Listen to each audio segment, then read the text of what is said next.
Hey everyone, welcome to The Explainer.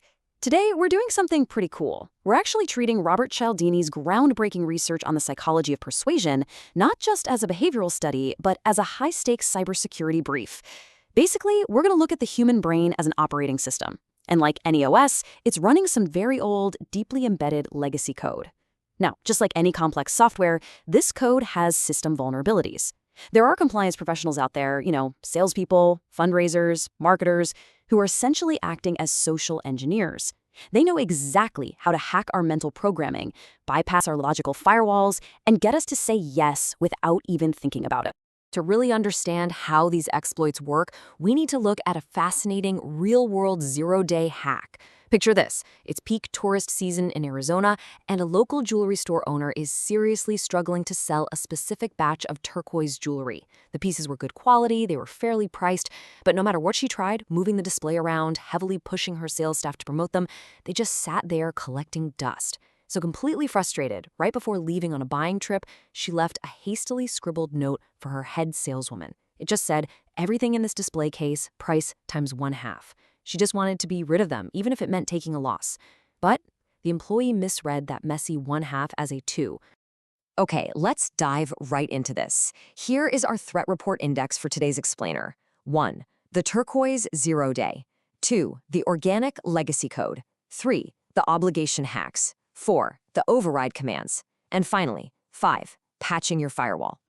Section 1. The turquoise zero day. Executing the exploit. So let's jump back to that Arizona jewelry store. When the owner returned from her trip, she was absolutely shocked to discover that her entire inventory of stubborn turquoise jewelry had completely sold out.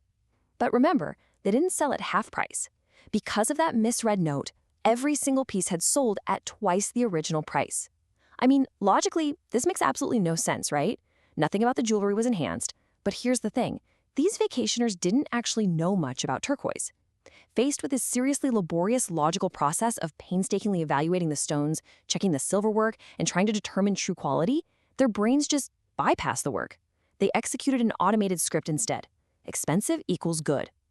In their past experiences, a higher price almost always reflected higher quality. So when the price artificially doubled, the price tag itself became a trigger feature for quality.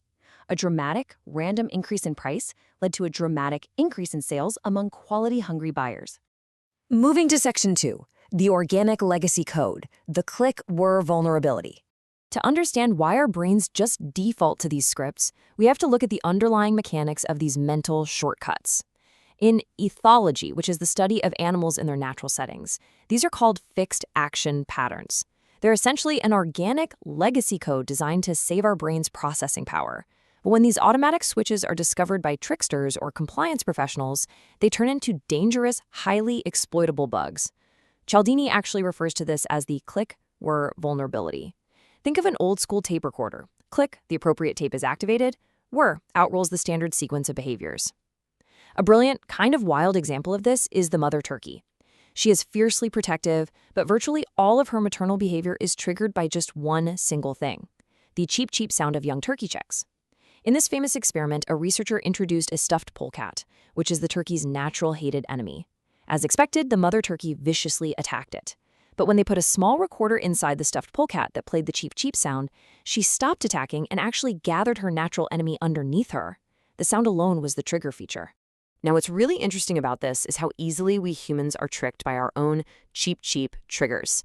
Harvard psychologist Alan Linger proved this by having people asked to cut in line at a library copy machine. When someone simply asked, "Excuse me, I have 5 pages, may I use the Xerox machine?" about 60% of people complied.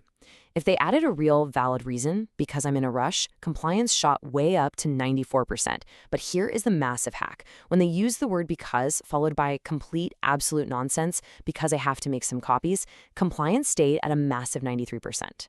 Just like the mother turkey, the word "because" was the trigger feature that initiated an automatic compliance tape for the people in line. Sir Joshua Reynolds once famously said, "There is no expedient to which a man will not resort to avoid the real labor of thinking." And honestly, it perfectly encapsulates why we have these vulnerabilities in the first place. We don't use these fixed action patterns because we're foolish. We use them because we literally have to. You and I exist in the most extraordinarily complicated, rapidly moving stimulus environment that has ever existed on this planet. We simply do not have the time, energy, or cognitive capacity to analyze every single person, event, and situation we encounter all day long. We have to rely on these stereotypes and rules of thumb just to survive the modern informational crush. Section 3. The obligation hacks. Using momentum against you. Because we rely so heavily on automatic tapes to just get through the day, it leaves us wide open to social engineers. These compliance professionals use a form of psychological jujitsu against us. Rather than using a heavy club to bludgeon us into submission, they gently exploit the power inherent in naturally present social principles. They get us to comply while exerting very little personal force. The first massive exploit they use is reciprocity. Human societies are built on this honored network of obligation. You give, I give back. But hackers weaponize it. The Hare Krishna Society famously exploited this in airports back in the 1970s. Their weird robes and chanting made traditional fundraising really difficult, so they switched tactics. A solicitor would step in front of a traveler and press a flower directly into their hand. If the traveler tried to hand it back, they would say, "No, it is our gift to you." Only after this unwished favor created a powerful, nagging psychological debt did they ask for a donation, and it was wildly successful. The second obligation vector is commitment and consistency. Once we take a stand or make a promise, we encounter this intense personal pressure to behave consistently with it. Large toy manufacturers actually use a genius, albeit slightly evil, hack around this to boost their post-Christmas sales slumps. In November, they'll heavily advertise a cool new toy. Kids see it and they extract a Christmas promise from their parents for it. But then, the companies intentionally understock that specific toy in December. The parents, finding it totally sold out, are forced to buy substitute toys of equal value to put under the tree. Then in January, the ads for that original toy start running again. The kids whine, "But you promised." And to maintain consistency with their word, the parents trudge back to the store, falling right into a deeply frustrating double purchase trap. Alongside obligations, there are consensus rules. The principle of social proof dictates that we constantly look to others to determine what is correct. That's exactly why television producers use fake canned laughter. They know it literally makes audiences laugh longer and more often, even when the audience knows it's totally fake.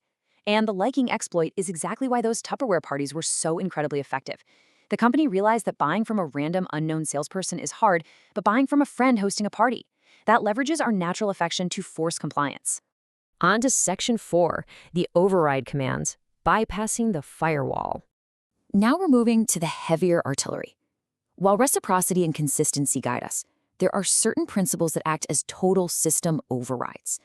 These are the exploits that completely bypass all your firewalls and command absolute obedience or just frantic unthinking action from the human brain. The first override is authority. Think about it. Have you ever blindly trusted someone just because they were wearing a uniform? From birth, we are meticulously trained to obey figures of authority. But compliance professionals know that the mere appearance of authority is often just as effective as the real substance.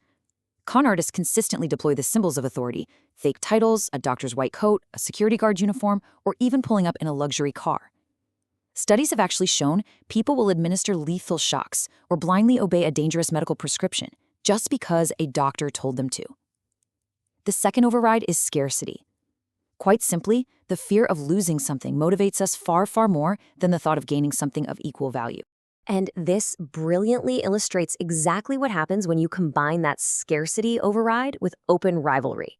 In 1973, Barry Diller, a television executive at ABC, paid a staggering $3.3 million for a single television showing of the movie The Poseidon Adventure. It was the highest price ever paid by over $1 million, basically guaranteeing ABC was going to lose money on the deal. So why on earth did he do it? Because CBS and NBC were in the room. Open competition for a scarce resource caused this massive competition fever that completely short-circuited the executive's rationality. When the dust finally settled, ABC swore to never, ever enter an auction again, while the rival CBS executive noted with a little smile, "It's been very educational."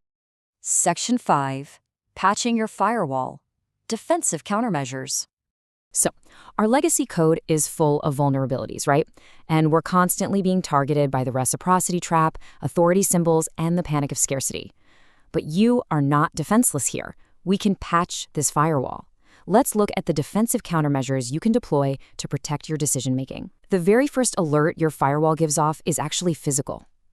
Cialdini notes that you will literally feel it right in the pit of your stomach when you realize you're being trapped into complying with a request you don't actually want to perform. When you feel that sudden tightening in your gut, pause. That is step 1. Step 2 is to identify exactly which weapon of influence is being used against you. Is it a fake authority symbol? Is it artificial scarcity? Once you identify the tactic, step 3 is to actively disengage the rule. To disengage effectively, you really just have to redefine the interaction. Let's say a home fire safety company gives you a free fire extinguisher and a free home inspection, only to turn around and try to guilt you into buying an outrageously expensive alarm system. If you view that extinguisher as a genuine favor, the rule of reciprocity demands you buy something to settle the debt. But if you redefine their favor for what it really is, a sales trick, a compliance device, the rule completely evaporates. The social rule says that favors are to be met with favors. It does not require that tricks be met with favors. Just like that, you're instantly free of its influence. Ultimately, these mental shortcuts, these fixed action patterns, they are absolutely necessary for our survival in a complex, fast-paced world. We need them. But when malicious actors hijack them, we end up surrendering our free will to their profit margins.